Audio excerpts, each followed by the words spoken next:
1575. ¿Y cuánto va a costar para 60 personas?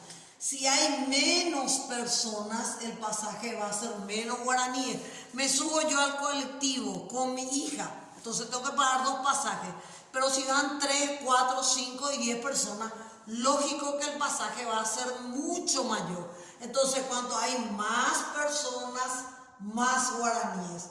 Cuando yo tengo menos y menos y más en la misma dirección, es directa. Entonces podemos hacer una flecha, los 2 para abajo o los 2 para arriba. Eso quiere decir que 5 es a 60 como 1575 es a X, esto que está acá.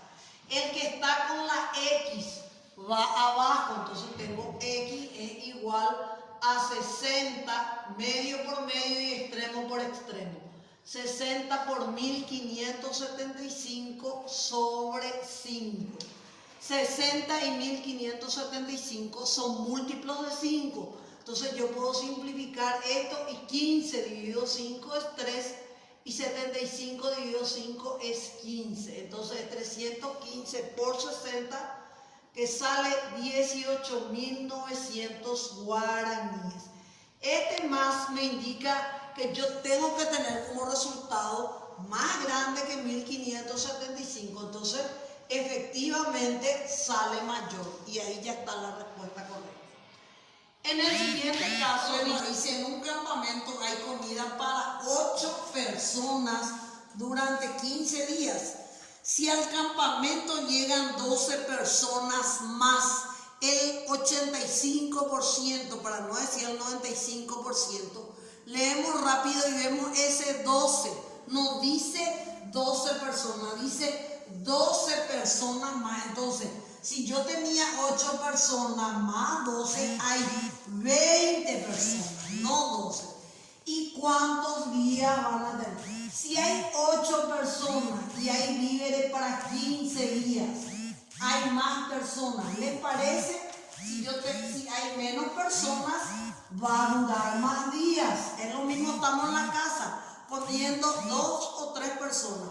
Pero si viene la abuela, el tío, el primo, estamos más personas, va a durar menos días lo que tenemos. Entonces, cuando hay más personas, va a durar menos días. Entonces, esa es inversa. ¿Y cómo se pone inversa? Puede ser uno para arriba y otro para abajo. ¿Qué quiere decir eso? Voy a empezar de abajo. 20 es a 8 y este viene arriba. Como 15 es a X, extremo por extremo y medio por medio. Entonces X es igual a 8 por 15 sobre 20. 20 puedo simplificar con 15. 20 dividido 5 es 4 y 15 dividido 5 es 3. 8 puedo simplificar otra vez con 4. Entonces al 4, 1 y al 8, 2. 2 por 3, 6 días. Acá dice que tenían que salir menos y lógico. Si tenemos 8 personas va a durar más. Pero acá hay 20 personas. El doble y un poquito más. Entonces va a durar 6 días. Y esta es una relación inversa. Y ahí termina